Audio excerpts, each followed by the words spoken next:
the pivotal year, Edward the Confessor, and the dawn of the Norman Conquest. The year 1066 stands as a monumental juncture in English history, emblematic of profound political, cultural, and social transformation. At the heart of this watershed year lies the death of Edward the Confessor on January 5, an event that catalyzed the Norman Conquest and irrevocably altered the trajectory of the English realm. Let's examine the ramifications of Edward's death, specifically the context and consequences of his passing, focusing on the intricate dynamics that culminated in one of the most pivotal episodes in medieval history. Edward the Confessor, context and reign. Edward the Confessor, whose reign spanned from 1042 to 1066, occupies a complex position in the historical narrative of Anglo-Saxon England. His epithet Confessor underscores his veneration for piety and the ecclesiastical pursuits that defined his tenure. Born circa 1003 to King Ethelred the Unready and Emma of Normandy, Edward's formative years were spent in exile within the Norman court, an experience that indelibly shaped his diplomatic proclivities and enduring affiliations with Normandy. Edward's governance reflected a unique amalgamation of ecclesiastical devotion and political pragmatism. While his religiosity secured him a favorable relationship with the Church, his disengagement from direct administrative oversight underscored his reliance on powerful regional magnates such as Earl Godwin of Wessex. This delegation of authority, while stabilizing during his reign, exacerbated vulnerabilities within the kingdom, particularly with regard to succession. Edward's failure to produce an heir emerged as a critical weakness, rendering the monarchy susceptible to contention upon his death. The succession crisis, competing claims. Edward's death on January 5, 1066, precipitated a volatile succession crisis, as the absence of a clear heir fostered competing claims to the English throne. Three principal contenders emerged: Harold Godwin's son, Earl of Wessex; William, Duke of Normandy; and Harold Hardrada, King of Norway. Each claimant advanced a distinct rationale for legitimacy, underscoring the intersection of lineage, ambition, and political maneuvering. Harold Godwin's son, the Anglo-Saxon choice. Harold Godwinson's elevation to the throne by the Witenagemot immediately following Edward's death exemplified the preeminence of Anglo-Saxon aristocratic consensus.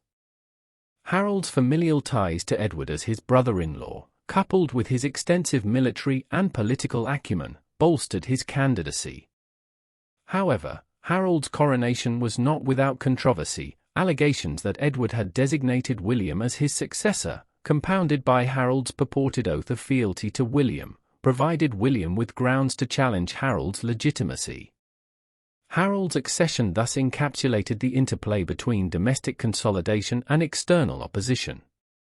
William of Normandy, the Norman claim. William of Normandy's assertion of his right to the English throne rested upon his kinship with Edward via Emma of Normandy and the contested promise Edward allegedly made during William's tenure as Duke.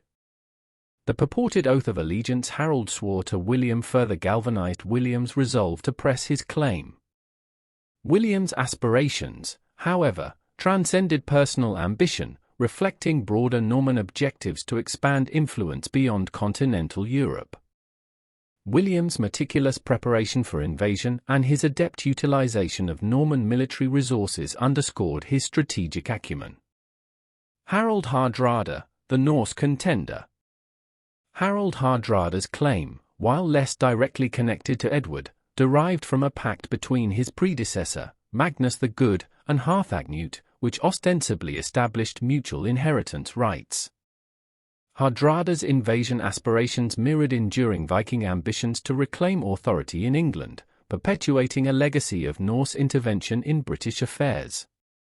His alignment with Tostig Godwin's son, Harold's estranged brother, further exemplified the intricate web of alliances and enmities characteristic of the period. The aftermath, from coronation to conflict. Edward's funeral on January 6, 1066, at Westminster Abbey, a testament to his architectural patronage, coincided with Harold's coronation. Harold's precipitous ascension, though strategically expedient, amplified tensions, precipitating a series of confrontations that would define the year. The campaigns of 1066. The military engagements of 1066 epitomized the volatile geopolitical landscape. The Battle of Fulford on September 20th, wherein Harold Hardrada and Tostig triumphed over northern English forces, marked the initial challenge to Harold's authority. However, Harold's decisive victory at the Battle of Stamford Bridge on September 25 effectively neutralized the Norwegian threat, demonstrating his tactical prowess but at significant logistical and human cost. Barely 3 weeks later, Harold confronted William at the Battle of Hastings on October 14. The encounter proved transformative, as William's superior strategy and Harold's depleted forces culminated in Norman victory. Harold's death during the battle not only signaled the end of Anglo-Saxon hegemony but also heralded the ascendancy of Norman rule. The Battle of Hastings, thus, emerged as a fulcrum of historical transformation, inaugurating a new era in England's political and cultural evolution. Long-term implications: the Norman legacy. The Norman Conquest, precipitated by Edward's death, engendered sweeping changes in England's governance, society, and culture. Key transformations included: 1. Feudal reorganization. The introduction of a feudal system realigned land ownership, consolidating power among Norman elites and dismantling the Anglo-Saxon aristocracy. 2. Cultural synthesis. Norman architectural, linguistic, and administrative practices integrated with Anglo-Saxon traditions, fostering the emergence of a distinct Anglo-Norman identity. 3. Centralized governance. William's reign marked the strengthening of monarchical authority, laying the groundwork for the English monarchy's evolution. 4. Domesday compilation. The Domesday Book, commissioned by William in 1085, epitomized Norman administrative rigor, providing an unparalleled record of medieval English society. Edward's enduring legacy. Canonized in 1161, Edward the Confessor's sanctification underscores his enduring spiritual legacy.